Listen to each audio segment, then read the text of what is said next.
Welcome back to my channel పన్నాలక్ష.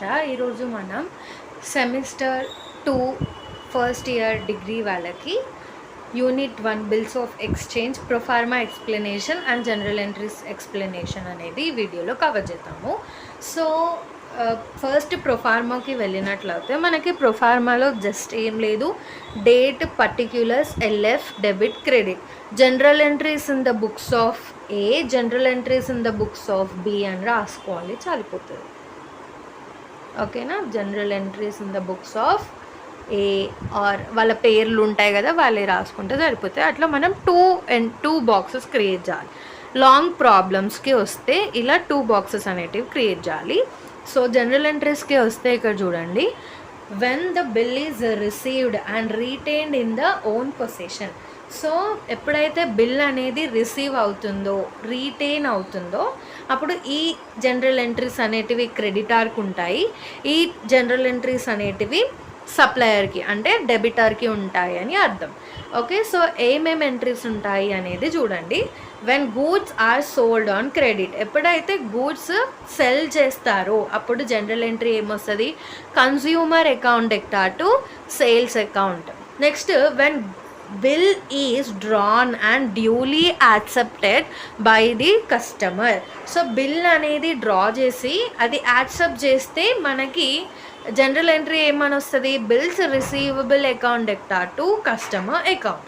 Next, when drawee honours the bill by making payment, ఎప్పుడైతే drawee honour చేస్తాడో బిల్లుకి payment చేసినప్పుడు మనకి journal entry ఏమొస్తుంది అంటే cash or bank account debtor to bills receivable account.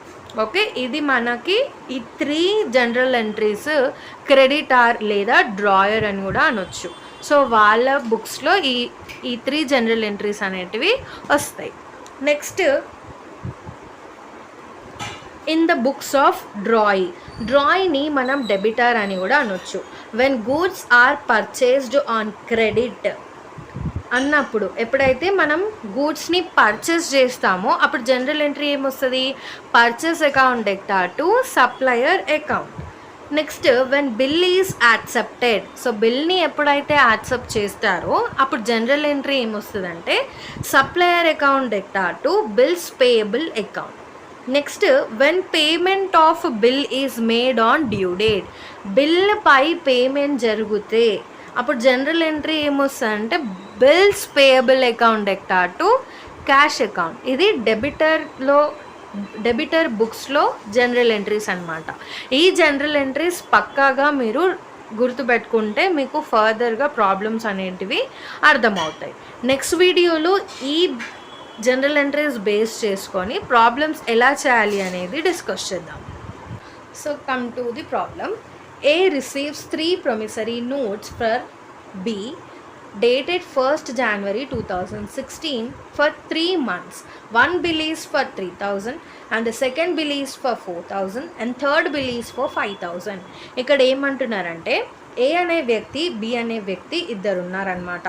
B నుంచి ఏకి ప్రొమిసరీ note అనేది రిసీవ్ అవ్వడం జరిగింది. ఏ డేట్ రోజు, 1st January 2016లో. ఈ బిల్ అనేది 3 months వరకు ఉంది అంట.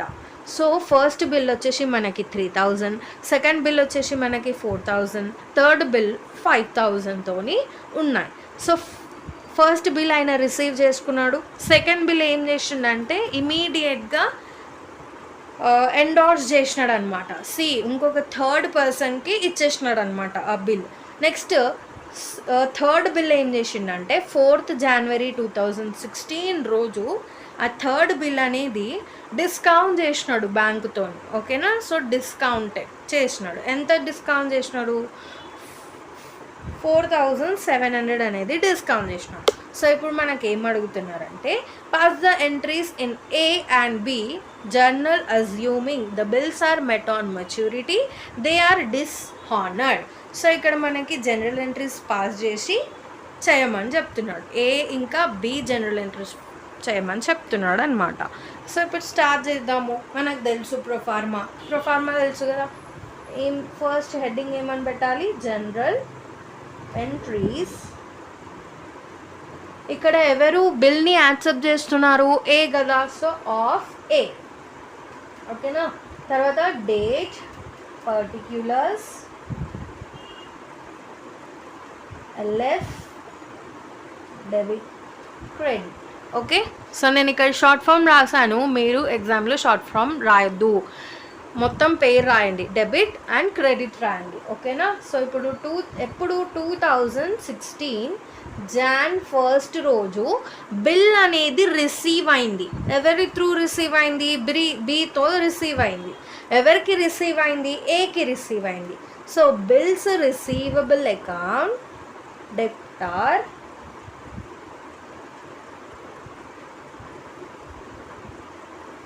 To B account. ఈయన త్రూ వచ్చింది కదా, బి నుంచి మనకి బిల్ అనేది రిసీవ్ చేయడం జరిగింది. So B account. సో ఏమని రాస్తారు ఇక్కడ? బీయింగ్ ద ప్రమిసరీ నోట్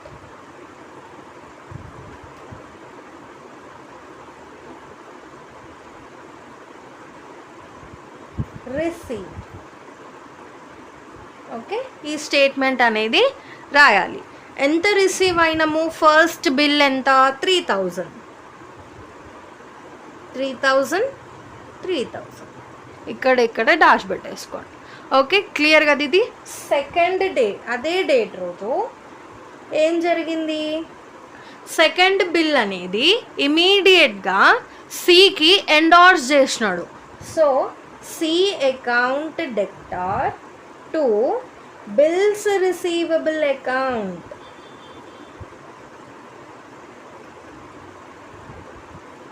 ఏమని రాస్తారు? Being the bill received from B now endorsed in the favor of C.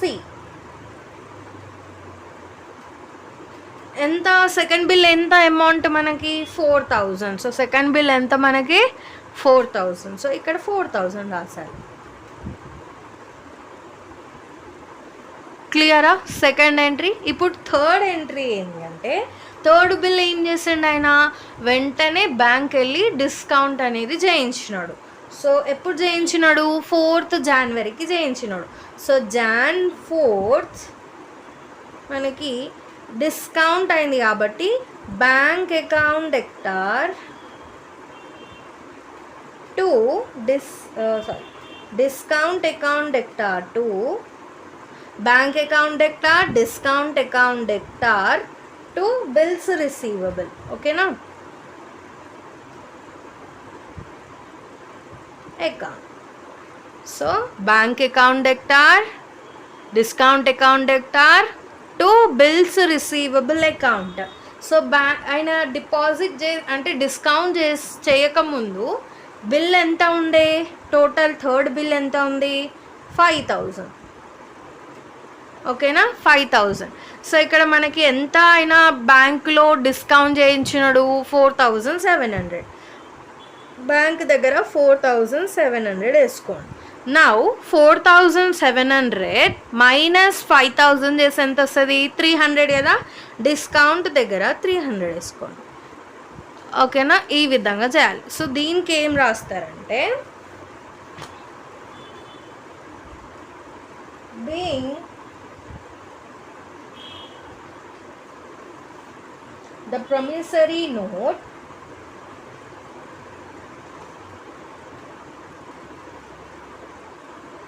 discounted.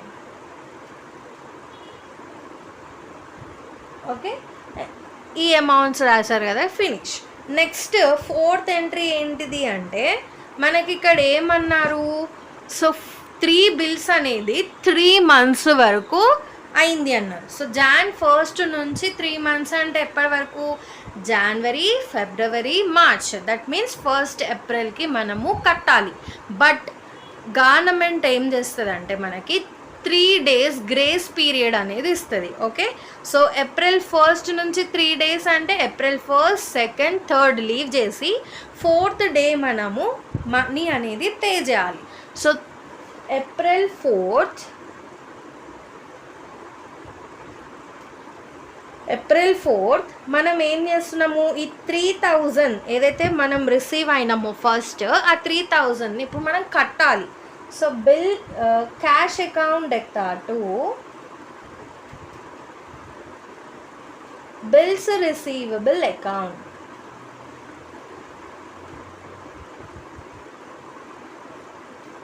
దీన్ని ఏమని రాస్తారు, being the bill is honored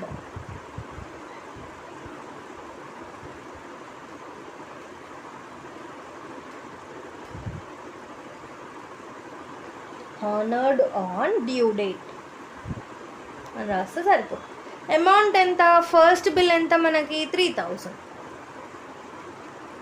clear. Next ఇప్పుడు ఎవరి నుంచి వచ్చింది ఆ బిల్, ఎక్కడి నుంచి పాస్ చేస్తున్నారు, బి నుంచి కదా. సో ఏప్రిల్ 4th మళ్ళీ April 4th B account debtor to bills receivable account. అంటే ఇప్పుడు హానర్ అయింది, డిస్హానర్ చేయాలి కాబట్టి B account debtor to bills receivable account.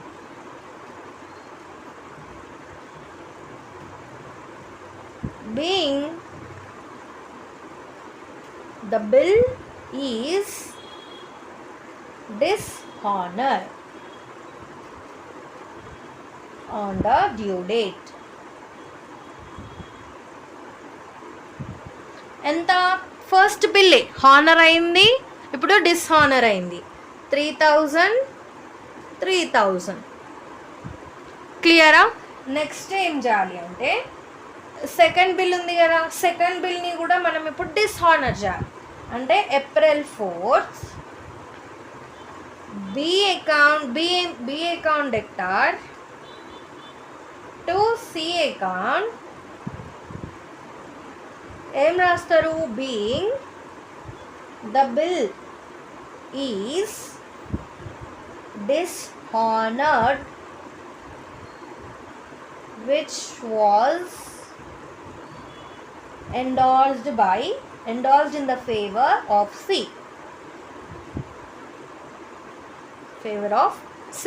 ఇక్కడ మీరు ఇది రాయలేకపోతున్నాము, ఇంత స్టేట్మెంట్స్ అంటే మీ ఓన్గా కూడా రాసుకోవచ్చు. Being the bill is dishonoured which ఇలా ఎండార్స్డ్ అయింది, ఇక్కడ నుంచి ఈ పర్సన్కి ఎండార్స్డ్ అయిందని మీ ఓన్గా కూడా ఈ స్టేట్మెంట్ అనేది రాయండి. కానీ బీయింగ్ అయితే పక్కగా పెట్టుకోవాలి. So B account debtor to C account. So second bill ఎంత, 4000. క్లియర్ కదా. ఇప్పుడు ఏం చేయాలి అంటే మనకి ఇంకేముంది, థర్డ్ బిల్ అనేది ఉంది. సో థర్డ్ బిల్ని కూడా మనం డిస్హానర్ చేసేద్దాం, అది కూడా క్లోజ్ చేసేద్దాం. So B account debtor to bank account. ఓకేనా.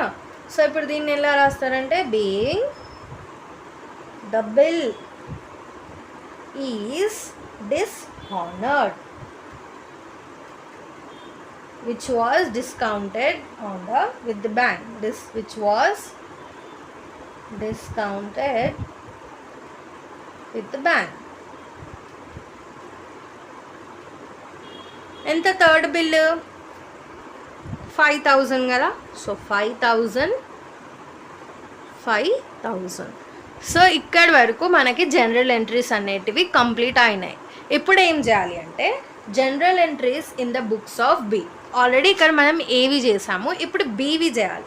ఇలా జనరల్ ఎంట్రీస్ చేసి చేయాలన్నమాట. సో ఇప్పుడు general entries, so same heading, general entries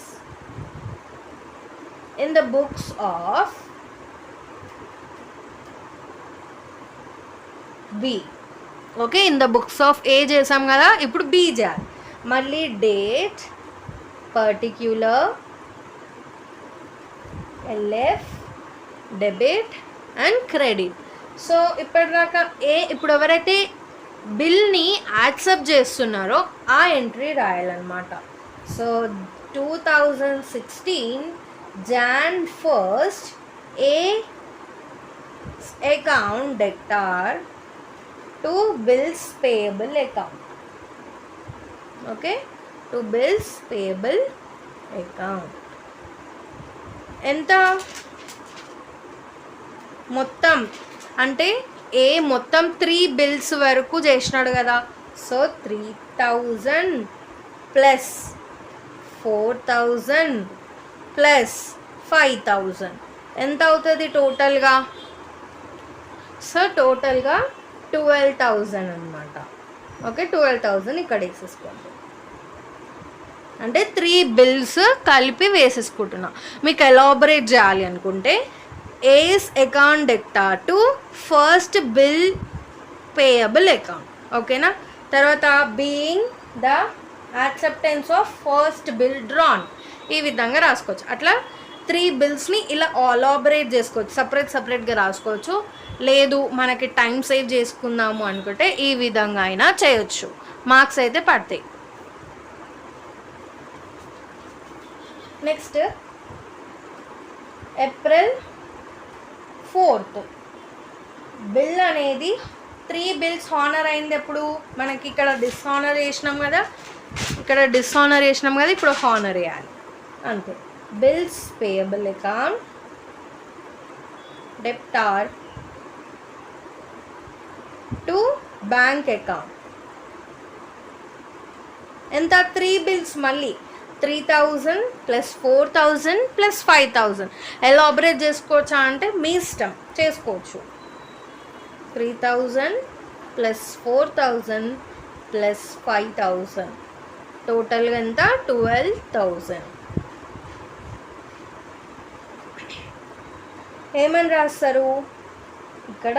being bill is being 3 bills is accepted and drawn.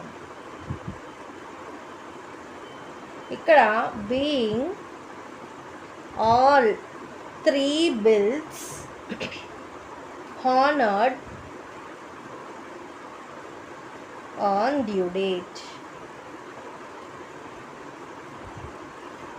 ఓకేనా. నెక్స్ట్ ఇప్పుడు ఇంకొకటి ఉంది కదా, 3 బిల్స్ని ఇక్కడ హానర్ చేస్తున్నాము, ఇప్పుడు డిస్హానర్ చేయాలా.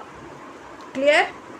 April 4th bills payable account debtor to B's account. ఇక్కడ ఒకటి ఏం గుర్తుపెట్టుకోవాలంటే హానర్ అన్నప్పుడు ఎప్పుడైనా క్రెడిట్ సైడ్లో బ్యాంక్ అకౌంట్ అనే వస్తుంది. డిస్హానర్డ్ అన్నప్పుడు ఇలా నేమ్స్ వస్తాయి, ఎవరు ఎక్కడి నుంచి రిసీవ్ అవుతున్న వాళ్ళ పేర్లు మాత్రమే వస్తాయి అన్నమాట. Okay. So being all the 3 bills dishonored. So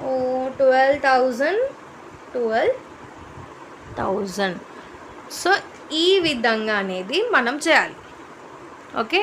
and రేపటి క్లాస్లో మనం షార్ట్ ప్రాబ్లమ్స్ ఎలా చేయాలి అనేది చూపిస్తాను. ఈ లాంగ్ ప్రాబ్లం మీకు జస్ట్ బేస్ మాత్రమే, ఇది చేస్తే మీకు ఐడియా వస్తుంది ఏ విధంగా ఎలా చేయాలి అని చెప్పేసి. Okay, I hope you understand. Thank you for watching. Please subscribe my channel for more videos. 1 bills of exchange FA2లో డిస్కస్ చేద్దాము. సో ప్రీవియస్ క్లాస్లో మనము proforma and general entries discuss చేసాము. సో ఈరోజు ప్రాబ్లం అనేది డిస్కస్ చేద్దాం. So on 1st Jan 2016, Siri buys goods from Rani priced at 5,000 subject to the deduction of 20% trade discount. Siri accepts the bill for the amount payable 3 months after Jan 1st. The bill duly met on maturity date. Pass the general entries in the books of drawee and drawer అని అంటున్నాడు. So 1st Jan 2016లో సిరి goods అనేది రాణి నుంచి తీసుకుందన్నమాట. ఎంతకి? 5,000కి తీసుకుంది. అందులో trade discount వచ్చేసి మనకి 20% ఉంది. సో సిరి అనేది ఆ బిల్ యాక్సెప్ట్ చేసి 3 monthsకి ఆ బిల్ అనేది యాక్సెప్ట్ చేసిందనమాట. సో గ్రేస్ పీరియడ్ అనేది ఉంటుంది కదా, 3 months అంటే జనవరి నుంచి 3 months అంటే ఎప్పటి వరకు, జనవరి, ఫిబ్రవరి, మార్చ్. అంటే ఇప్పుడు ఏప్రిల్లో వాళ్ళు మనీ అనేది పే చేయాలి. సో మనీ పే చేస్తున్నాము అంటే there is a grace period for 3 days. So April 1కే కట్టాం కదా, సో 3 days గ్రేస్ పీరియడ్ అనేది ఉంటుంది. సో ఏప్రిల్ 1, 2, 3 ఇగ్నోర్ చేసేసి ఏప్రిల్ 4లో మనం పేమెంట్ అనేది చేయాలి. ఓకే, దీన్ని గ్రేస్ పీరియడ్ అంటారు. The bill duly met on maturity date. So bill అనేది మెచ్యూరిటీ డేట్లో పాస్ అయిందంట. సో జనరల్ ఎంట్రీస్ని పాస్ చేయమంటున్నారు రాణి బుక్లో యాజ్ వెల్ యాజ్ సిరి బుక్లో. మనము ఎవరు డ్రాయి ఎవరు డ్రావర్ అని తెలుసుకోవాలి. మీన్స్ ఎవరు డెబిటర్ ఎవరు క్రెడిటర్ అని తెలుసుకోవాలి. సో ప్రీవియస్ క్లాస్లో ఎవరు డెబిటర్ ఎవరు క్రెడిటర్ అని నేను మీకు చెప్పాను కాబట్టి సో క్లియర్గా మీకు అర్థమవుతుంది. సో ఇక్కడ మనము క్రెడిటర్ అంటే డ్రావర్ అన్నమాట. డ్రావర్ అంటే ఎవరు, మనకు ఎవరి నుంచి అయితే గూడ్స్ని తీసుకుంటున్నాము. సో ఇక్కడ ఎవరు, రాణి కదా, సిరి రాణి నుంచి గూడ్స్ని పర్చేస్ చేస్తుంది, బై చేస్తుంది. So Rani is drawer and drawee is Siri. అంటే డెబిటర్ ఏమో సిరి, క్రెడిటర్ ఏమో రాణి. క్లియర్ కదా. ఇప్పుడు డ్రావర్లో వచ్చే జనరల్ ఎంట్రీస్ మీకు నేను ఆల్రెడీ ప్రీవియస్ క్లాస్లో డిస్కస్ చేశాను. ఒకసారి వెంటనే వెళ్ళి ఆ వీడియో చూడండి. ఎవరైతే చూడలేదో డిస్క్రిప్షన్లో లింక్ ఇస్తా, వెంటనే వెళ్ళి చూడండి. అప్పుడే ఈ క్లాస్ మీకు ఇంకా పర్ఫెక్ట్గా అర్థమవుతుంది. సో మీకు తెలుసు proforma in the books of drawer అని చెప్పి రాణి ఎవరైతే ఉన్నారో ఆ పర్సన్ నేమ్ వేసి date particular LF debit credit. ఇక్కడ నేను షార్ట్ ఫామ్లో రాసా, మీరు ఎగ్జామ్లో మొత్తం స్పెల్లింగ్ అనేది రాయాలి. ఓకే, సో ఫస్ట్ రోజు సిరి అనే వ్యక్తి రాణి దగ్గర బై చేసింది కదా. సో జనరల్ ఎంట్రీ ఏమొస్తుంది, ఫస్ట్ ఏం చెప్పినా when goods are sold on credit basis what is the general entries, customer account debtor to sales account. ఇక్కడ మన కస్టమర్ ఎవరు మరి, సిరి కదా. So Siri account debtor to sales account being goods sold on credit basis. ఇక్కడ 4000 ఎట్లా వచ్చింది అక్క అంటే, ఇక్కడ మనకి పర్చేస్ చేసింది ఎంతకి, 5000కి. ట్రేడ్ డిస్కౌంట్ ఎంత ఉంది, 20%. So 5000 into 20% is 1000. So 5000 minus 1000 is 4000. అర్థమైందా? ఇక్కడ రాస్తాను చూడండి. 5000 ఇంటూ 20% చేస్తే మనకి 1000 వస్తుంది మా. సో ఇందులో ఈ 1000లో నుంచి నేను 5000 తీసేస్తే నాకు ఎంత వస్తుంది, 4000 వస్తుంది. ఓకే, మైనస్ చేస్తే మనకి 4000. ఆ 4000 ఇక్కడ వేసుకోవాలి. 4000 and 4000 being goods sold on credit basis. Next ఏం జరిగింది, బిల్ అనేది సిరి యాక్సెప్ట్ చేసింది. సో యాక్సెప్ట్ చేస్తే ఏమవుతుంది, బిల్ ఏమొస్తుందని చెప్పిన bills receivable account debtor to customer account. So bills receivable account debtor to Siri account being bill accepted. 4000 same amount వేసుకోండి. తర్వాత మనకి ఇక్కడ ఏమంటున్నాడు వాడు, 3 months ఆఫ్టర్ జనవరి 1. సో జనవరి నుంచి 3 months, జనవరి, ఫిబ్రవరి, మార్చ్. సో ఏప్రిల్ నుంచి గ్రేస్ పీరియడ్ స్టార్ట్ అవుతుంది. ఏప్రిల్ 1లోనే మనం పేమెంట్ చేయం కదా. సో గ్రేస్ పీరియడ్ అనేది టైం ఇస్తాడు పే చేయడానికి. సో 3 days ఇస్తాడనమాట. సో ఏప్రిల్ 1, 2, 3 ఇగ్నోర్ చేసి 4th రోజు మనం పేమెంట్ చేయాలి. దాని గ్రేస్ పీరియడ్ అని ఇంతకుముందు చెప్పాను కదా. సో ఇక్కడ ఏప్రిల్ 4th రోజు మనం పేమెంట్ చేయాలి. సో పేమెంట్ చేస్తే మనకి ఏమని వస్తుంది అని చెప్పినా, ఇంకో పేమెంట్ చేస్తే ఏం ఎంట్రీ వస్తుంది, cash or bank account debtor to bills receivable account. So అదే తీసుకొచ్చి ఇక్కడ వేయండి, cash account debtor to bills receivable account being cash payment made on due date 4000. So ఇప్పుడు మనకి క్రెడిటర్ అంటే డ్రావర్ రాణి బుక్ అయిపోయింది. ఇప్పుడు ఎవరున్నాడు, సిరి బుక్ ఓపెన్ చేయాలన్నమాట. సో సిరి బుక్ ఓపెన్ చేయండి. In the books of drawee, in the books of drawee అంటే సిరి కదా. సో Jan 1 రోజు సిరి కొనుక్కుంటే రాణి ఏం చేస్తారు, రాణి ఎక్కడి నుంచి సిరి పర్చేస్ చేసింది, అందుకని ఇక్కడ సేల్స్ క్రెడిట్ అయింది. ఇప్పుడు పర్చేస్ ఏమవుతుంది, డెబిట్ అవుతుంది. So purchase account debtor to Rani account. మనం ఇక్కడ డిస్కస్ చేసాం కదా already, when goods are purchased on credit basis. Purchase account debtor to supplier account. So purchase account debtor రాయండి. సప్లయర్ ఎవరు? Rani. So to Rani account. Being goods purchased on credit basis 4,000. Next entry ఏమొస్తుంది? When bill is accepted supplier account debtor to bills payable account. So supplier ఎవరు? Rani. So Rani account debtor to bills payable account being bill accepted. So 4,000. Next మనకి 3 days grace period అనేది వస్తుంది కదా. 3 months ఇచ్చారు కాబట్టి, అంటే John నుంచి 3 months ఇచ్చారు కాబట్టి జనవరి, ఫిబ్రవరి, మార్చ్. సో మార్చ్ 31st వరకు ఉంటుంది. ఏప్రిల్లో మనం పేమెంట్ అనేది చేయాలి. ఏప్రిల్లో పేమెంట్ ఫస్ట్ డే అంటే 1st April చేయలేం కాబట్టి గ్రేస్ పీరియడ్ అనేది ఉంటుంది. So April 1st, 2nd, 3rd ignore చేసేసి April 4th మనం పేమెంట్ అనేది చేస్తాము. Bills payable account debtor to cash account. When payment of bill is made on due date అన్నప్పుడు bill payable account debtor to cash account కదా. Same ఇక్కడ తీసుకొచ్చి ఇక్కడ ఇచ్చాను. Bills payable account debtor to cash account. Amount same 4,000. Consignment అనే chapter అంటే unit 2 consignment chapter discuss చేద్దాము. Consignment అకౌంట్లో మనకి మెయిన్గా 3 accounts అనేటివి ప్రిపేర్ చేయాలి. ఒకటి consignment account, consignee account and goods sent on consignment account. So ఇవన్నీ చేసే ముందు మనకి ఓనర్ ఎవరు, ఏజెంట్ ఎవరు, మన ఈ అకౌంట్స్లో వాళ్ళ పేర్లు ఏముంటాయి అనేది చూసుకుందాము. కన్సైనర్ అంటేనేమో ఓనర్, కన్సైనీ అంటేనేమో ఏజెంట్. ఓకేనా.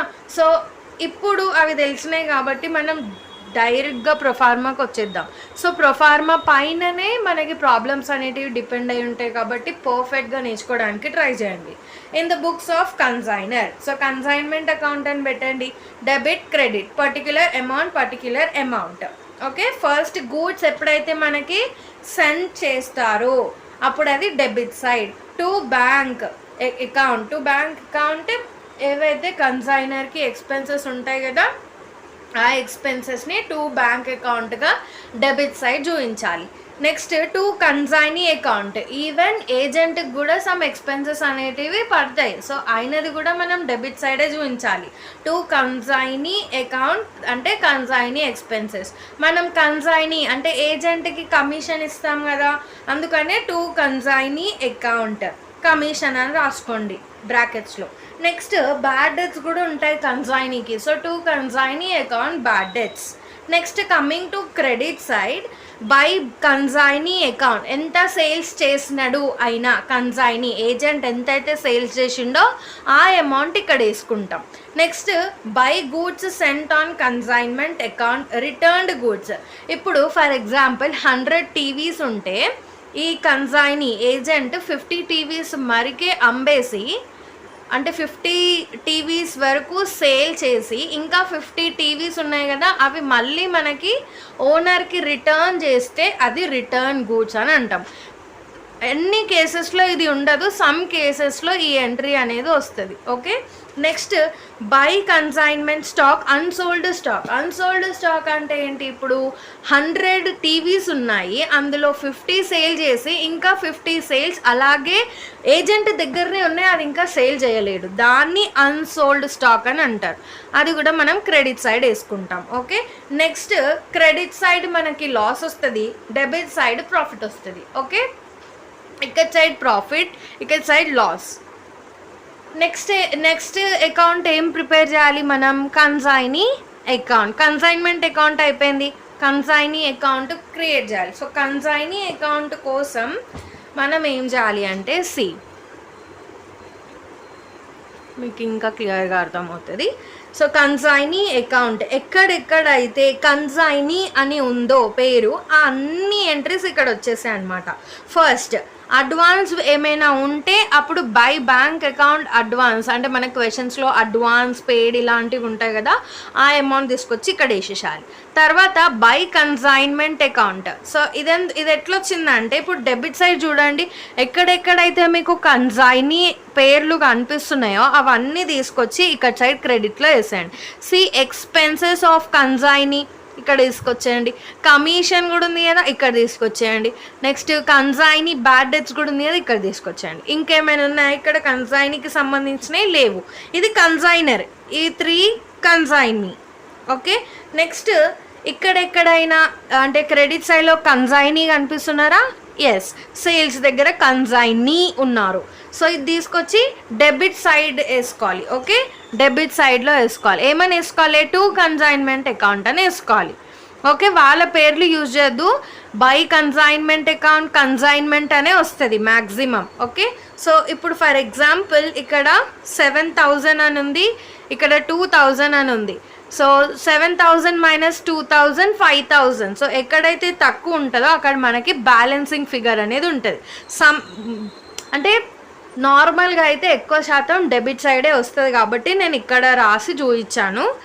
సమ్ టైమ్స్ క్రెడిట్ సైడ్ కూడా వస్తుంది. ఎక్కడైతే తక్కువ ఉంటుందో అక్కడ బ్యాలెన్సింగ్ ఫిగర్ అనేది వస్తుంది, చూసుకొని వేయండి. Okay, next goods sent on consignment account. So goods sent on consignment account కూడా సేమ్ పర్టిక్యులర్ అమౌంట్ అని వేసుకోండి. సో ఇక్కడ మనం ఇక్కడ చూసుకున్నట్లయితే ఇక్కడ ఉంది కదా, to goods sent on consignment account, debit side ఉంది. ఇప్పుడు దాన్ని క్రెడిట్ సైడ్లో వేసుకోవాలి. ఓకే, క్రెడిట్ సైడ్లో వేసుకోవాలి. తర్వాత ఏమని వేసుకోవాలి? బై కన్సైన్మెంట్ అకౌంట్ అనే వేసుకోవాలి. నెక్స్ట్ టు గూడ్స్ ఇంకెక్కడైనా ఉందా? డెబిట్ సైడ్లో లేదు, ఓన్లీ 1 టైం ఉంది, అది వేసేసుకున్నాం. ఇప్పుడు క్రెడిట్ సైడ్లో చూడండి, by goods sent on consignment, credit సైడ్లో కూడా ఒక శారీ ఉంది. సో ఇక్కడ వేసేసుకోండి. వేసుకున్న తర్వాత ఇప్పుడు ఇక్కడ ఫర్ ఎగ్జాంపుల్ ఇందాక మెథడే వేస్తున్నాము. 7,000 ఇక్కడ ఉంది, 2,000 ఇక్కడ ఉంది అనుకుందాము. 7,000 మైనస్ 2,000 5,000. సో ట్రేడింగ్ అకౌంట్ ఇక్కడ వస్తుంది. సమ్ టైమ్స్ క్రెడిట్లో కూడా మనకి బ్యాలెన్స్ అనేది తక్కువగా ఉంటే by balancing figure or by trading account అని కూడా వేసుకోవచ్చు సమ్ టైమ్స్. అందుకే నేను 2 టైమ్స్ రాశాను. ఓకే, మళ్ళీ అక్కాయిడ్ ఎందుకు బ్యాలెన్సింగ్ ఫిగర్ రాశారు, ఇక్కడ ట్రేడింగ్ అకౌంట్ రాశారు అంటే ఇక్కడ తక్కువ ఉన్నప్పుడు ఇక్కడ వస్తుంది, ఇక్కడ తక్కువ ఉన్నప్పుడు ఇక్కడ వస్తుంది. క్లియర్? ఇప్పుడు సింపుల్గా జనరల్ ఎంట్రీస్ రాసుకోవచ్చు. ఎట్లా రాసుకోవచ్చు అనేది చూడండి. In the books of consignor రాసి date, particular, LF, debit, credit. First day అంటే ఏం లేదు, 1 to 3 వేసేసుకోండి. ఫస్ట్ది ఎలా రాస్తారంటే ఫస్ట్ ఇక్కడ ఆయన పేరు ఏం అకౌంట్ ఇది? Consignment account. So consignment account debtor to goods sent on consignment account. Being goods sent on consignment, మీ ఓన్గా రాసుకోవచ్చు బీయింగ్ అని పెట్టి. ఓకే, నెక్స్ట్ ఏంటిది? Consignment account debtor to bank account being expenses of consignor. Okay, so next అది వస్తుంది. Next థర్డ్ది ఏమొస్తుంది మీరే చెప్పాలి? Consignment account debtor to consignee account being consignee expenses. అట్లా అన్నీ రాసుకుంటూ వెళ్ళాలన్నమాట. Okay, that's it. General entries మీకు మ్యాక్సిమం ఒక 6 to 8 రాస్తే 6 to 8 రాస్తే సరిపోతుంది. హోప్ మీకు ఈ ప్రొఫార్మా ఎక్స్ప్లెనేషన్ అర్థమైందా? ఈరోజు మనం సెమిస్టర్ 2 డిగ్రీ ఫస్ట్ ఇయర్ వాళ్ళకి ఫినాన్షియల్ అకౌంటింగ్ 2లో కన్సైన్మెంట్ డిస్కస్ చేద్దాము. అందులో long problem. So let's start. Hero cycle company consigned 1000 cycles to Ankit of Hyderabad. So ఇక్కడ కన్సైనర్ ఎవరు? Hero cycle company. కన్సైనీ ఎవరు? అంకిత్. అంటే కన్సైనీ అంటే ఏజెంట్, కన్సైనర్ అంటే ఓనర్. ఓకే, ఓనర్ ఎంత పంపించినాడు? 1000 cycles పంపిస్తే ఎవరికి పంపించినాడు? ఏజెంట్ అంకిత్ అనే వ్యక్తికి పంపించారు.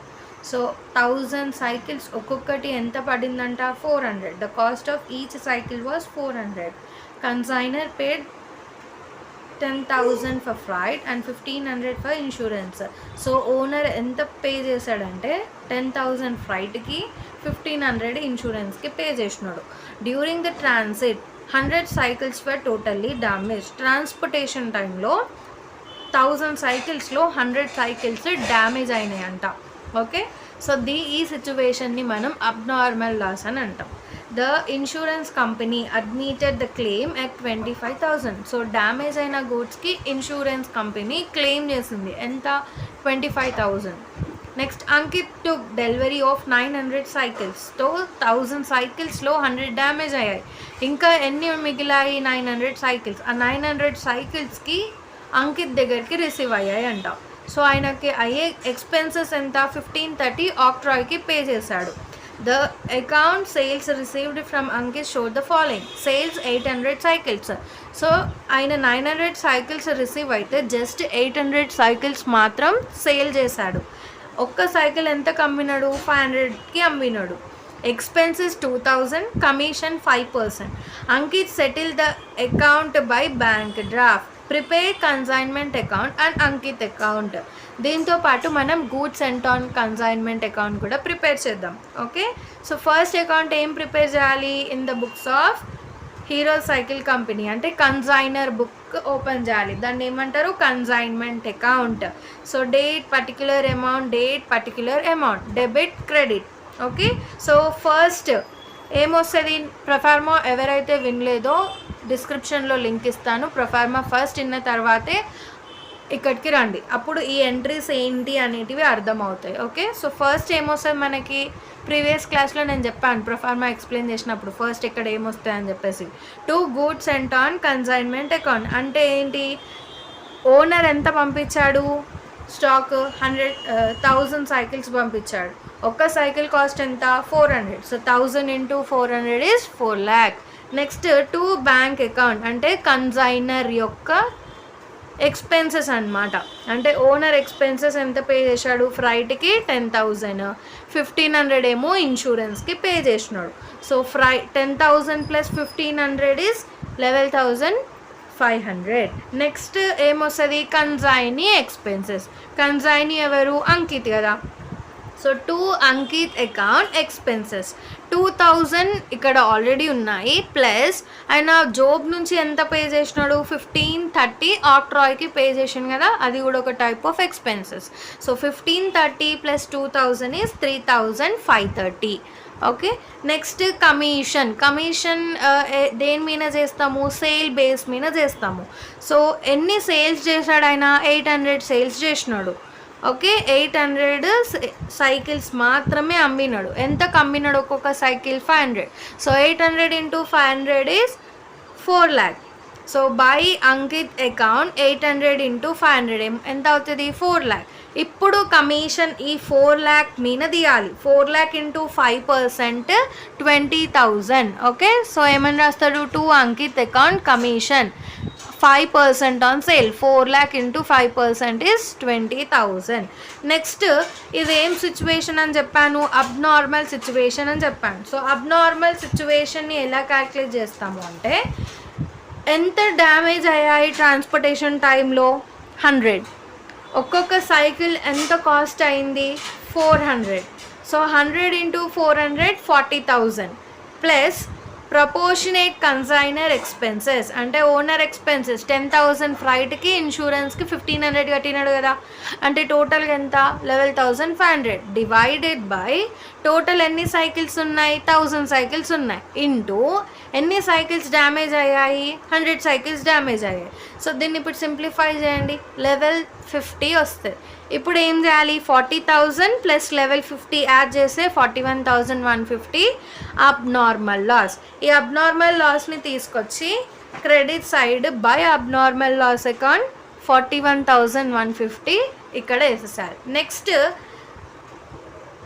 ఇంకొకటి ఏంటి అంటే, సేల్స్ 800 మాత్రమే చేశాడు. ఆయనకి టోటల్గా ఎన్ని సైకిల్స్ రిసీవ్ అయ్యాయి, అంకిత్కి 900 రిసీవ్ అవుతే 800 అమ్మాడు. ఇంకా ఎంత మిగిలిపోయింది స్టాక్, 100 సైకిల్స్ మిగిలిపోయాయి. సో ఇది ఎలా క్యాల్కులేట్ చేస్తామంటే, అన్సోల్డ్ ఆయన ఎంత రిసీవ్ చేశాడు, 900, ఎంత అమ్మినాడు, 800, ఎంత మిగిలిపోయింది, 100 cycles. So cost of unsold stock 100 into ఒక్కొక్క సైకిల్ ఎంత price, 400. So 100 into 400 40,000. Next plus proportionate consignor expenses. So owner ఎక్స్పెన్సెస్ని యాడ్ చేయాలి. 11,500 divided by total cycles 1000 into damage అయింది ఎంత, 100. సో ఇది సింప్లిఫై చేసుకుంటే లెవెల్ 50. ఇప్పుడు ఏజెంట్ ఎక్స్పెన్సెస్ అంటే కన్సైనీ ఎక్స్పెన్సెస్ని కూడా మనం యాడ్ చేయాలి. సో ఆయన జాబ్ నుంచి ఎంత పే చేశాడని చెప్తున్నారు ఇక్కడ, ఆక్ట్రాయ్కి 1530 పే చేశాడు ఎక్స్ట్రాగా. సో 1530 డివైడెడ్ బై ఆయన యాక్చువల్గా ఎన్ని సైకిల్స్ రిసీవ్ అయినాడు, 900 సైకిల్స్ మాత్రమే రిసీవ్ అయినాడు. ఎంత మిగిలిపోయింది స్టాక్, 100. సో దీన్ని ఇప్పుడు సింప్లిఫై చేసుకుంటే 170. సో ఇప్పుడు 40,000 ప్లస్ 1150 ప్లస్ 170 యాడ్ చేస్తే 41,320 అన్సోల్డ్ స్టాక్. సో ఆ వాల్యూని తీసుకొచ్చి credit side by consignment account by unsold stock account అన్న రాసుకోవచ్చు. ఎంత, 41,320. ఇప్పుడు డెబిట్ సైడ్ ఎక్కువగా ఉంటే లాస్, డెబిట్ సైడ్ తక్కువగా ఉంటే ప్రాఫిట్. ఓకే, ఇప్పుడు ఇది చేయండి. క్రెడిట్ సైడ్ ఎక్కువగా ఉంది కంపారిటివ్ డెబిట్ సైడ్. సో ఈ అమౌంట్ మైనస్ చేస్తే మనకి ప్రాఫిట్ వస్తుంది. సో కన్సైన్మెంట్ అకౌంట్ క్లోజ్ చేసేసి నెక్స్ట్ ఏం ప్రిపేర్ చేయమన్నాడు, కన్సైనీ అకౌంట్ అంటే అంకిత్ అకౌంట్ కూడా ప్రిపేర్ చేయమన్నాడు. ఈ అంకిత్ అకౌంట్ ఏం లేదు, మనకి కన్సైన్మెంట్ అకౌంట్లో అంకిత్ అనే పేర్లు ఎక్కడెక్కడ కనిపిస్తున్నాయో అవి తీసుకెళ్ళి కన్సైనీ అకౌంట్లో పోస్ట్ చేయాలి. సో డెబిట్ సైడ్లో చూడండి, అంకిత్ అనే పేరు ఎక్కడ కనిపిస్తుంది, ఎక్స్పెన్సెస్లో, కమిషన్లో కనిపిస్తుంది. ఈ 2 అమౌంట్స్ని డెబిట్ సైడ్లో ఉన్నాయి కాబట్టి క్రెడిట్ సైడ్లో పోస్ట్ చేయాలి. By consignment account expenses as it is amount వేయండి, by consignment account commission as it is amount వేయండి. నెక్స్ట్ క్రెడిట్ సైడ్ అంకిత్ అనే నేమ్ ఎక్కడ ఉంది, ఇక్కడ. సో సేల్స్ 4 lakh తీసుకొచ్చి ఇక్కడ వేయండి. సో ఇప్పుడు డెబిట్ ఎక్కువ ఉందా, క్రెడిట్ ఎక్కువ ఉందా, డెబిట్ ఎక్కువ ఉంది. సో 4 lakh ఇక్కడ ఉంది. ఇది బ్యాలెన్సింగ్ ఫిగర్ కంటే ముందు డెబిట్ సైడ్ ఎక్కువగా ఉంది, క్రెడిట్ సైడ్ తక్కువగా ఉంది. డెబిట్ సైడ్ ఎక్కువగా ఉంటే నేను ఏం చెప్పాను, లాస్. సో ఇక్కడ సైడ్ క్రెడిట్ సైడ్ రాసుకుంటాం లాస్ని, అంటే బై బ్యాలెన్సింగ్ ఫిగర్ అని మెన్షన్ చేయండి కన్సైనీ అకౌంట్లో. ఓకే, సో ఈ అమౌంట్ మైనస్ చేస్తే మనకి ఈ వాల్యూ అనేది వస్తుంది. So consignee account close. Next goods sent on consignment account. ఏం లేదు, కన్సైన్మెంట్ అకౌంట్లో ఎక్కడైతే మీకు గూడ్స్ సెంట్ ఆన్ కన్సైన్మెంట్ కనిపిస్తుందో చూడండి, ఇక్కడ డెబిట్ సైడ్ కనిపిస్తుంది కదా, తీసుకెళ్ళి క్రెడిట్ సైడ్ వేసేసేయండి. బై కన్సైన్మెంట్ అకౌంట్ 4 lakh అని రాయండి. ఇక్కడ 2 బ్యాలెన్సింగ్ ఫిగర్ 4 lakh రాసి క్లోజ్ చేయండి. సో జనరల్ ఎంట్రీస్ నేను ఆల్రెడీ ప్రీవియస్ క్లాస్లో డిస్కస్ చేశాను ఎట్లా రాయాలి ఏంటి అనేది. ఎవరైతే ఆ వీడియో చూడలేదో డిస్క్రిప్షన్లో లింక్ ఇస్తాను, వెంటనే వెళ్ళి చెక్అవుట్ చేయండి. Okay, unit 3 joint venture discuss చేద్దాము. ఇందులో ఎలాంటి ప్రొఫార్మా ఎక్స్ప్లెనేషన్ అవసరం లేదు, బికాజ్ ఇది కన్సైన్మెంట్కి రిలేటెడ్గా ఉంటుంది కాబట్టి if you are perfect in consignment proforma then it is easy for you to do this joint venture accounts. Okay, so మీరు చూడండి, ప్రాబ్లం చేస్తుంటే మీకు అర్థమవుతుంది. ఒకవేళ అర్థం కాకపోతే నేను డిస్క్రిప్షన్లో లింక్ ఇస్తాను, ప్రొఫార్మా ఎక్స్ప్లెనేషన్ వీడియో కూడా ఉంది మన దగ్గర. Okay, so let's start. A and B were partners in a joint venture sharing profit and losses in the proportion of 3/5 and 2/5 respectively. So ఇద్దరు పార్ట్నర్స్ ఉన్నారు, A, B. వాళ్ళు joint వెంచర్లో partners అనమాట. వాళ్ళకి ప్రాఫిట్ అండ్ లాస్ ఎలా share చేసుకుంటున్నారంటే ఒకరేమో 3/5, ఒకరేమో 2/5. అంటే A ఏమో 3/5, B ఏమో 2/5 తీసుకుంటున్నారు ప్రాఫిట్స్ని, లాసెస్ని కూడా. నెక్స్ట్ ఆ purchase and supplied goods of the value 10,000. So A ఎంత పర్చేస్ చేసినాడు, 10,000 సప్లై చేసినాడు, పర్చేస్ చేసుకున్నాడు, యాజ్ వెల్ యాజ్ సప్లై కూడా చేసుకున్నాడు. ఆయన ఎక్స్పెన్సెస్ ఎంత ఉన్నాయి, 1000. సో ఏ పర్చేస్ ఎంత ఇప్పుడు 10,000, ఏ ఎక్స్పెన్సెస్ ఎంత 1000. ఇది mandatory. Next B purchases and supply goods of the value 6,000 and his expenses amount 1,000. So B partner ఎంత పర్చేస్ చేసినాడు, 6,000. ఆయన ఎక్స్పెన్సెస్ ఎంత, 1,000. సో ఇది గుర్తుపెట్టుకోండి. B sell goods on behalf of joint venture and realise 2,500.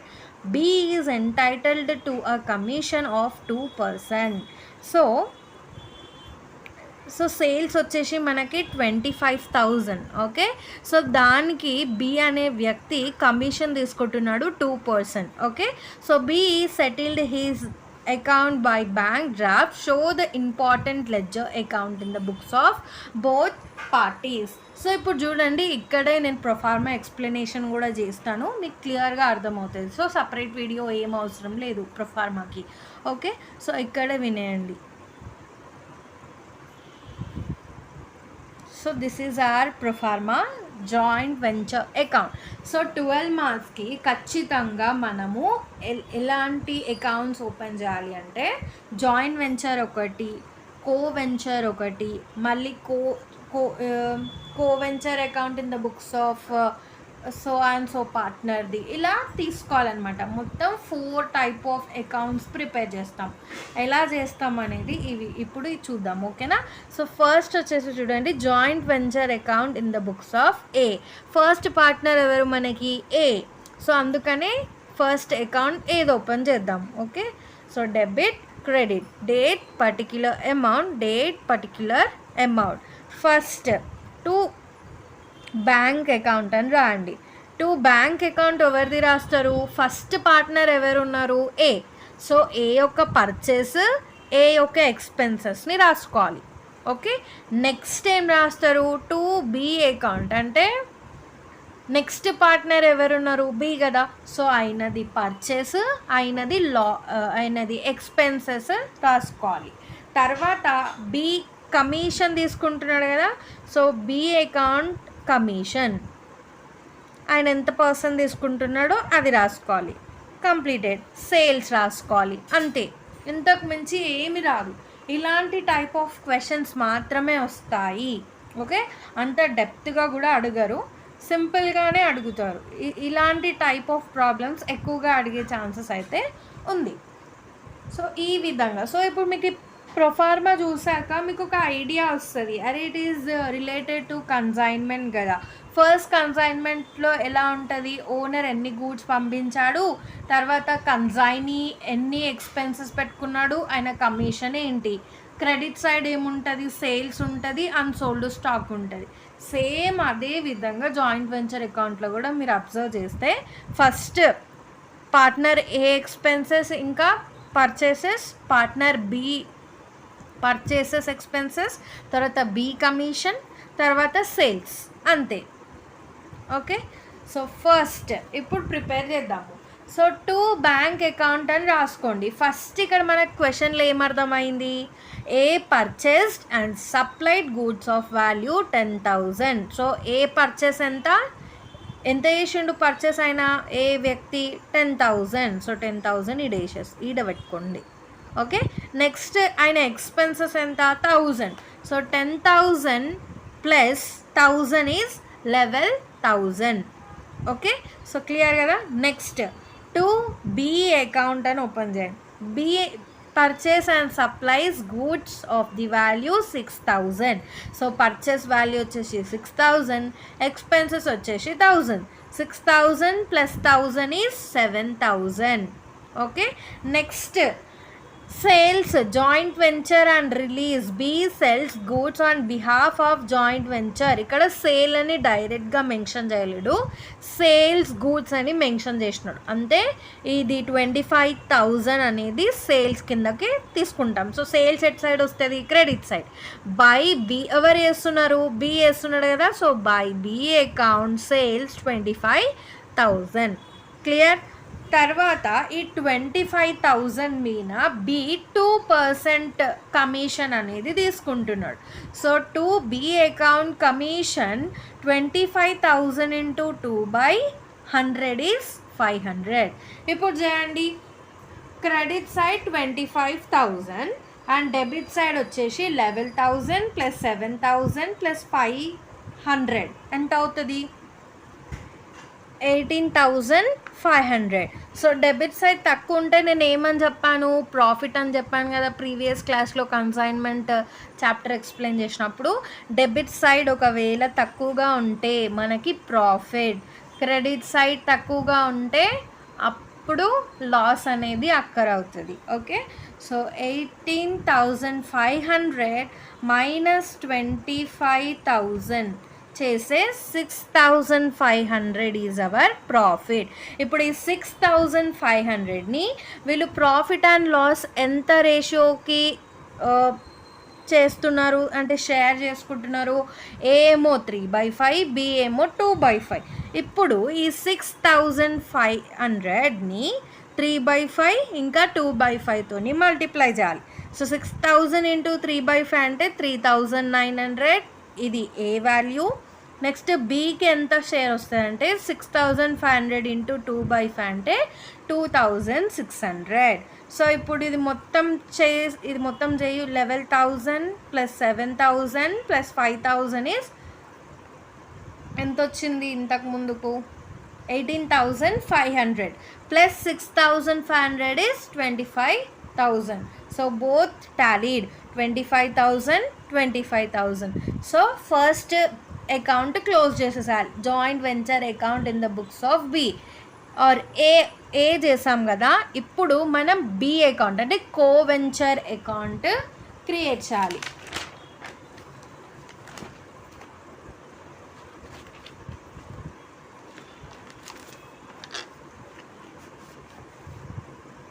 I hope మీకు కనిపిస్తుంది అనుకుంటా. Okay, so B's account ఏ విధంగా ప్రిపేర్ చేయాలి?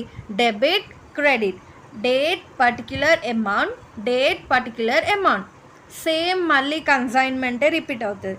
ఎక్కడెక్కడైతే బి అనే నేమ్ కనిపిస్తుందో అది తీసుకొచ్చి ఇక్కడ వేసేసేయాలి. ఓకే, సో బి యొక్క ఎక్స్పెన్సెస్, బి యొక్క పర్చేసెస్ కూడా వేసుకోవాలి. సో ఇక్కడ చెప్పండి, జాయింట్ వెంచర్లో ఇక్కడ 1, ఇక్కడ బి అనే పేరు కనిపిస్తుంది డెబిట్ సైడ్లో, ఇక్కడ కూడా బి కనిపిస్తుంది. ఈ 2 ఎంట్రీస్ తీసుకొచ్చి డెబిట్ సైడ్ ఉన్నాయి కాబట్టి మనం ఇప్పుడు క్రెడిట్ సైడ్లో వేసుకోవాలి. సి ఏమని రాయాలి? అక్కడ మనం కన్సైన్మెంట్ అని రాసాం కదా, ఇక్కడ ఏమని రాయాలి? By joint venture account. ఆయన ఎంత పర్చేస్ తీసుకున్నాడు? 6,000. ఎంత ఎక్స్పెన్సెస్? 1,000. 2 కలిపితే 7,000. నెక్స్ట్ ఆయన ఎంత కమిషన్ తీసుకున్నాడు? 2% కదా. By joint venture account 500. Next sales ఎంత చేసినాడు? 25,000. ఇప్పుడు మైనస్ 7,000 ప్లస్ 500. ఇంకా ఆయనకి షేరింగ్ ఆఫ్ ప్రాఫిట్ ఎంత తీసుకున్నాడు? ఆయన షేర్ 2,600. సో ఆ 2,600ని కూడా ఇక్కడ వేసేసుకోవాలి. Okay, now calculate 7,000 plus 500 plus 2,000 10,100 వస్తుంది. మైనస్ 25,000 చేస్తే మనకి 14,900. సో ఇప్పుడు మొత్తం యాడ్ చేయండి. 7,000 plus 500 plus 2,600 plus 14,900 is 25,000. Okay, B account close అయిపోయింది. ఇప్పుడు జాయింట్ వెంచర్ అయిపోయింది, కో వెంచర్ అయిపోయింది. ఎవరి బుక్స్లో? ఏ బుక్లో అయిపోయింది. మరి బి బుక్లో కూడా అంటే ఒక పార్ట్నర్ది అయిపోయింది. ఇప్పుడు ఇంకొక పార్ట్నర్ది కూడా చేయాలి అట్లనే. సో మళ్ళీ జాయింట్ వెంచర్ అకౌంట్ ఓపెన్ చేయాలి. Okay, joint venture account in the books of B. Debit, credit, date particular amount. ఏం లేదు, ఫస్ట్ ఇంతకుముందు ఇక్కడ B account, B account, A account ఇట్లా ఏదైతే చేసామో సేమ్ ఎంట్రీస్ అలాగే పోస్ట్ చేయాలి ఇక్కడ. So to A account. So ఆయన ఎంత పర్చేస్ చేసినాడు? 10,000. ఎంత ఎక్స్పెన్సెస్ చేసినాడు? 1,000. మొత్తం కలిపితే 11,000. నెక్స్ట్ ఇక్కడ బి నేమ్ వాడొద్దు. ఓకే, బి బుక్స్లో బి నేమ్ వాడొద్దు. సో టు బ్యాంక్ అకౌంట్ అని రాసుకోవాలి. ఇక్కడ కూడా మనము ఏ బుక్ ఓపెన్ చేసినప్పుడు ఏ అనే నేమ్ యూజ్ చేయలేదు. ఏమని యూజ్ చేసినాం? టు బ్యాంక్ అకౌంట్ అని యూజ్ చేసినాం. ఇక్కడ కూడా అంతే, బి బుక్లో బి అనే నేమ్ ఉండొద్దు. ఓకే, అందుకనే టు బ్యాంక్ అకౌంట్. ఎంత పర్చేస్ చేసినాడు? 6,000. ఎక్స్పెన్సెస్ ఎంత? 1,000. టోటల్గా 7,000. నెక్స్ట్ బి యొక్క కమిషన్ వచ్చింది 500. బి ఎంత సేల్ చేశాడు? 25,000. ఓకే, ఈ 25,000 అనేది బి చేశాడు. సో బి అని మెన్షన్ చేయొద్దు, బై బ్యాంక్ అకౌంట్ అని మెన్షన్ చేయండి. ఓకే, సో ఇప్పుడు 25,000 మైనస్ 11,000 మైనస్ 7,000 మైనస్ 500 చేస్తే 6500. సో ఈ 6500ని ఏ రేషియోలో ఇంతకుముందు 3/5 2/5 రేషియోలో మనం వాళ్ళకి ప్రాఫిట్ని షేర్ చేయాలి. ఓకే, సో టాలీ అవుతుంది 25,000. So B joint venture account complete అయింది. ఇప్పుడు co venture B cover A కదా. So A's account debit date particular amount, debit and credit. So ఇక్కడ ఏ నేమ్ ఎక్కడెక్కడైతే ఏ నేమ్ ఉందో ఆ ఎంట్రీస్ మాత్రమే వస్తాయి. ఓకే, ఇక్కడ ఉంది అండ్ ఈ షేరింగ్ అమౌంట్ మాత్రమే వస్తుంది. So by joint venture account purchase ఎంత చేశాడు 10,000, ఎక్స్పెన్సెస్ ఎంత ఉంది 1,000, 11,000 టోటల్గా. సో ఆయన ప్రాఫిట్ కదా 3/5 by joint venture account 3/5 into 6,500 is 3,900. So ఇప్పుడు ఇది మొత్తం యాడ్ చేస్తే 14,900. ఇక్కడ ఏం లేకపోతే ఏమవుతుంది ఇటు వెళ్తుంది కదా. సో టు బ్యాంక్ అకౌంట్ 14,900 అంటే బి మళ్ళీ ఏకి పంపించేస్తున్నాడు అని అర్థం, డెబిట్కి పంపిస్తాయి. So to bank account 14,900 tally చేయండి. 14,900 ఇక్కడ మీకు 14,900 బి బుక్ చేసిన 14,900 వచ్చింది. ఇలా టాలీ అవుతే మీ ఆన్సర్ కరెక్ట్. సో ఈ ప్రాబ్లం నేను 12 మార్క్స్కి ఎక్స్ప్లెయిన్ చేశాను. సో ఈ వీడియోలోనే ప్రొఫార్మా కూడా ఎక్స్ప్లెయిన్ చేశాను కాబట్టి కన్ఫ్యూజ్ కాకండి. ప్రొఫార్మా అవసరం లేదు. మీరు కన్సైన్మెంట్ ప్రొఫార్మా పర్ఫెక్ట్గా ఉంటే మీకు ఎలాంటి ప్రొఫార్మా జాయింట్ వెంచర్లో అక్కర్లేదు. Okay, I hope you understand this class. Thank you for watching. Please subscribe this channel for more videos. Next video lo manam 4th unit discuss cheddam. And exam ki ఏ విధంగా వస్తది అంటే maybe a chance of getting theory and problem or problem రావచ్చు. Okay, ఏలో problem రావచ్చు, below కూడా problem రావచ్చు, లేదంటే ఒకటి థియరీ ఒకటి ప్రాబ్లం వచ్చే ఛాన్సెస్ కూడా ఉంది. ఓకే, 4 మార్క్స్కి ఎనీ హౌ థియరీ అడుగుతాడు. What is joint venture, what is co venture ఇలా అడుగుతూ ఉంటాడు. సో 4 మార్క్స్కి థియరీ ప్రిపేర్ అవ్వడం better. 5 the last chapter accounts for non profit organisation discuss చేద్దాం. ఓకేనా. సో ఫస్ట్ మనకి ఇందులో టాపిక్స్ ఏమేమి ఉంటాయి అనేది మీకు తెలియాలి. సో ఫస్ట్ వచ్చేసి రిసిప్ట్స్ అండ్ పేమెంట్స్ అకౌంట్ ఉంటుంది, and next income and expenditure account ఉంటుంది, and income and expenditure with balance sheet అనేది ఉంటుంది. టోటల్గా మనకి 3 టాపిక్స్ అనేటివి ఉంటాయి. మెయిన్గా ఎగ్జామ్కి వచ్చేది ఏంటి అంటే income and expenditure account and income and expenditure account with balance sheet.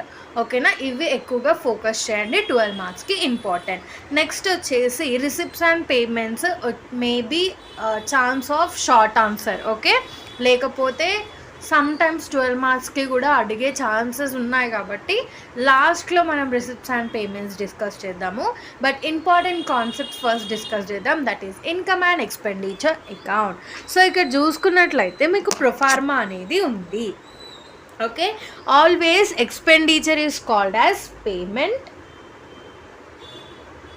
And income is called as receipts. Okay, ఆపోజిట్గా ఉంటాయన్నమాట.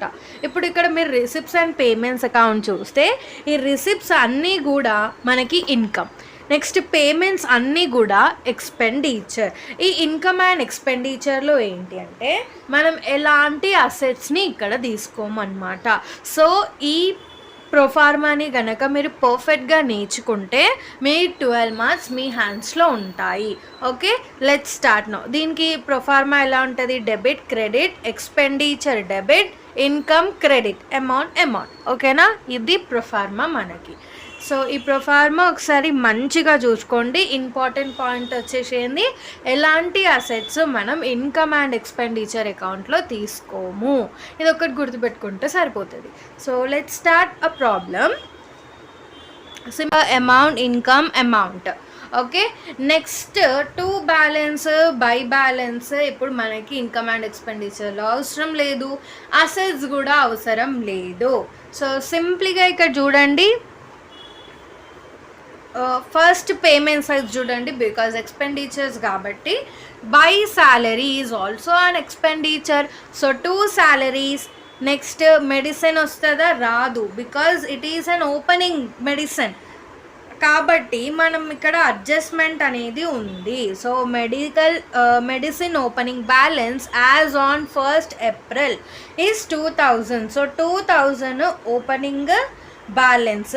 పర్చేజెస్ వచ్చేసి మనకి 4500, క్లోజింగ్ వచ్చేసి మనకి 1500. ఇది ఎలా రాస్తాం అక్క అంటే, సి టు ఓపెనింగ్ మెడిసిన్ టోటల్గా ఓపెనింగ్ ఎంత ఇచ్చారు? 2000 వేసుకోండి, ప్లస్ పర్చేస్ మనం కొన్నది ఎంతకి? 4500. నెక్స్ట్ మైనస్ క్లోజింగ్ 1500 వేసుకోండి. ఇప్పుడు 2000 ప్లస్ 4500 మైనస్ 1500 చేస్తే 5000. Next rent and taxes is also expenditure, take towards expenditure, same amount వేసుకోండి. Next by cost of vehicle అనేది అసెట్, సో అసెట్స్ తీసుకోము. సర్జికల్ టూల్స్ అసెట్ తీసుకోము, అంతే. నెక్స్ట్ కమింగ్ టు రిసిప్ట్స్లో subscription వస్తుంది, డాక్టర్ ఫీ వస్తుంది. Loan from bank అంటే ఒక అప్పు అనేది తీసుకుంటున్నాం కాబట్టి it is related to liability, balance షీట్లో వస్తుంది, ఇప్పుడు రాదు. డొనేషన్ ఫర్ బిల్డింగ్ అసెట్, ఇది కూడా బిల్డింగ్కి డొనేషన్ కాబట్టి బ్యాలెన్స్ షీట్లో వస్తుంది, ఇప్పుడు ఇన్కమ్ అండ్ ఎక్స్పెండిచర్స్లో అసలు రాదు. ఇంట్రెస్ట్ ఆన్ ఇన్వెస్ట్మెంట్ 4000 తీసుకొని క్రెడిట్ సైడ్లో వేసుకోవాలి. ఓకే, నెక్స్ట్ ఇప్పుడు చూడండి, డెబిట్ ఎక్కువగా ఉంది. 8000 plus 5000 plus 12000 is 25000. Coming to year credit side 14000 plus 5500 plus 4000, how much? 23500. This side అంటే క్రెడిట్ సైడ్లో 23500. ఇప్పుడు 25000 మైనస్ 23500 చేస్తే డెఫిసిట్ 1500. అక్కడ డెఫిసిట్ ఎక్కడి నుంచి వచ్చింది అంటే డెబిట్ ఎక్కువగా ఉంది కాబట్టి డెఫిసిట్. అదే డెబిట్ తక్కువగా ఉంటే సర్ప్లస్. ఓకేనా, సర్ప్లస్ ఎట్ సైడ్ వస్తుంది? డెబిట్ సైడ్ వస్తుంది. క్లియర్? నెక్స్ట్ ఇప్పుడు బ్యాలెన్స్ షీట్ అనేది ప్రిపేర్ చేసుకుందాం. అక్క బ్యాలెన్స్ షీట్ ఎట్లా ప్రిపేర్ చేయాలి అంటే, బ్యాలెన్స్ షీట్ ఆఫ్ వాళ్ళ పేరు as on a year a date అనేది మెన్షన్ చేసుకోండి. తర్వాత లైబిలిటీ అమౌంట్, అసెట్ అమౌంట్ రాసేసుకున్న తర్వాత ఇక్కడ చూడండి, రిసిప్ట్స్లో loan from bank, donation for building, ఈ 2 అమౌంట్స్ ఇక్కడ లైబిలిటీస్ సైడ్ వేసుకోండి. Loan from bank 10000, donation for building 21000 వచ్చేసింది. నెక్స్ట్ క్యాపిటల్ ఫండ్, ఇక్కడ మనం ప్రాపర్గా చూసుకుంటే మనకి ఇక్కడ నర్సింగ్ హోమ్ హ్యాడ్ ఇన్వెస్ట్మెంట్ అనేది అసెట్, సో ఇది అసెట్ సైడ్ వస్తుంది 8000. Okay, next capital fund of nursing house was 30000. So capital fund liability. Okay, ఈ 30000కి డెఫిసిట్ వచ్చింది కాబట్టి మైనస్ చేయాలి, అదే సర్ప్లస్ అయితే ప్లస్ చేయాలి. క్లియర్? సో ఈ క్యాపిటల్ ఫండ్ ఎంత ఉంది? 30000. మనకు డెఫిసిట్ అమౌంట్ వచ్చింది కాబట్టి మైనస్ 1500. సో ఇప్పుడు ఇది మైనస్ చేసే 28500. నెక్స్ట్ ఇదంతా యాడ్ చేసి టోటల్ చేసేసేయండి. నెక్స్ట్ క్యాష్ ఇన్ హ్యాండ్ అంటే ఏం లేదు, మనకి క్లోజింగ్ ఇక్కడ సైడ్ పేమెంట్ సైడ్ వచ్చిన బ్యాలెన్స్ షీట్ ఉంది కదా, ఈ 10000 అమౌంట్ తీసుకొచ్చి మనం ఇక్కడ వేసేసుకోవాలి. Okay, next investment. Now only I said nursing home is investment side వేసుకోండి. Cost of vehicle, surgical tools కూడా అసెట్సే, సో ఆ 2 అమౌంట్స్ వేసుకోండి.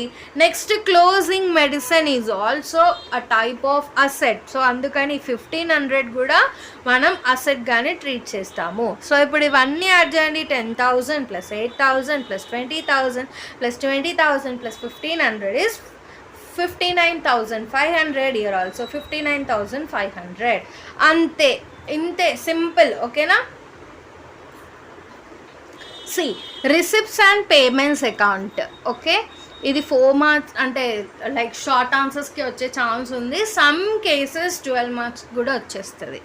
సో ఒక్కొక్కసారి మీకు థియరీలో కూడా అడుగుతాడు, ఈ receipts and payments account proforma ఇవ్వండి అండ్ ఈ స్టెప్స్ ఎట్లా ఉంటాయి దీన్ని క్యాల్కులేట్ చేయండి అంటే జస్ట్ ప్రొఫార్మా వేసి రండి అంతే థియరీకి. ఓకేనా. నెక్స్ట్ ఇన్కమ్ అండ్ ఎక్స్పెండిచర్లో కూడా సమ్ టైమ్స్ థియరీ అడుగుతాడు కదా, ఆ థియరీలో మ్యాక్సిమం ఏముంటుందంటే ఇన్కమ్ అండ్ ఎక్స్పెండిచర్ చేయడానికి రూల్స్ అండ్ రెగ్యులేషన్స్ ఏంటి నేను ఇందాక చెప్పాను కదా, ఈ అసెట్స్ రావు, ఈ ఓన్లీ ప్రాఫిట్ అండ్ లాస్ అకౌంట్కి సిమిలర్ ఉంటుంది అని చెప్పేసి రాయండి.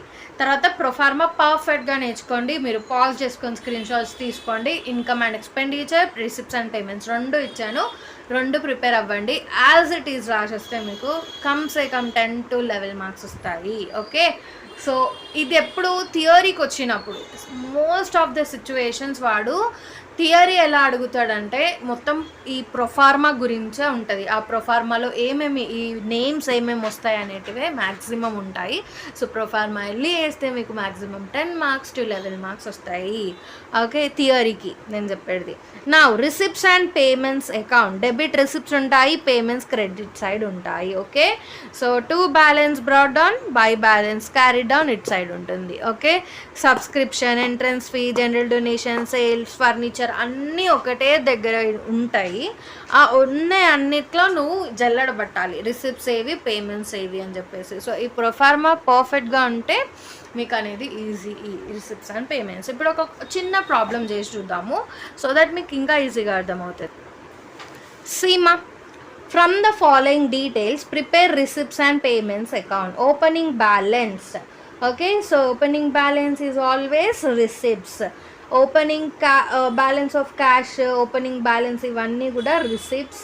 Next subscription collected receipts, entertainment show receipts and entrance fee received receipts. Computer purchased payment అంటే ఎక్స్పెండిచర్, పర్చేస్ అనేది ఎక్స్పెండిచర్ కదా అందుకనే payment side. Tournament expenses payment, entertainment show expenses payment, paid for periodicals expenses, salary paid expenses, rent paid expenses, cash in hand close అంటే closing అన్నట్టు. Okay. So ఇప్పుడు ఇది మనం just cash in hand ఇచ్చాడు కాబట్టి cash in bank కనుక్కుంటే సరిపోతుంది, అంటే లాస్ట్ బ్యాంక్ బ్యాలెన్స్ కనుక్కోవాలి అని చెప్తారు.